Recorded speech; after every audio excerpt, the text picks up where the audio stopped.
BJP के हाथों जम्मू कश्मीर को बहुत नुकसान का सामना करना पड़ा है। जम्मू में, कश्मीर में हर तरह आप देखें तो लोग मायूस हैं, परेशान हैं। इस परेशानी से, इस मायूसी से बचने का एक ही तरीका है। बीजेपी और जो बीजेपी की मदद करने की तैयारी कर रहे हैं 8 अक्टूबर के बाद, उनको इस इलेक्शन में शिकस्त दिलवानी है। और उसके लिए प्री पोल अलायंस के तौर पे हमने अपने आप को लोगों के सामने पेश किया है, ये साबित करने के लिए कि हम ही लोग हैं जो बीजेपी के साथ मिलकर हुकूमत बनाने के लिए तैयार नहीं है।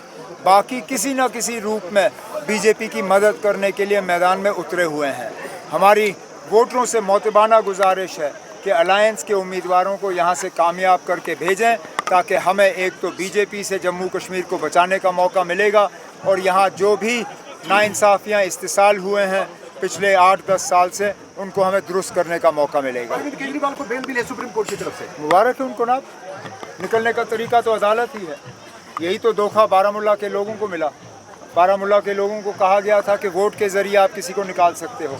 वोट के ज़रिए कोई नहीं निकलता ना, निकलते हैं तो सिर्फ अदालत के ज़रिए। बताया कि अगर इनके पास कोई मंशूर है तो मैं इनके पीछे पीछे चलूंगा, क्या कहना चाहेंगे? अब हमारे मंशूर में ऐसी कौन सी बात है ना जिसका उन्होंने जिक्र नहीं किया।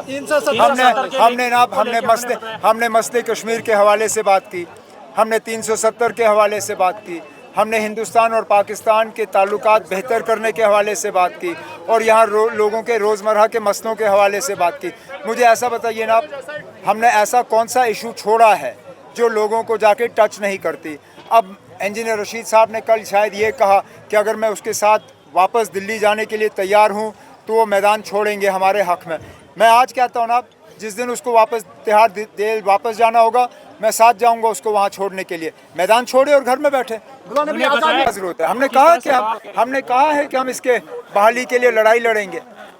हमने तो कहा है, हम 2 चीज़ों पे लड़ रहे हैं ना। अब एक तो बीजेपी को बाहर रखने के लिए, और हमसे जो छीना गया है उसको दोबारा बहाल करने के लिए।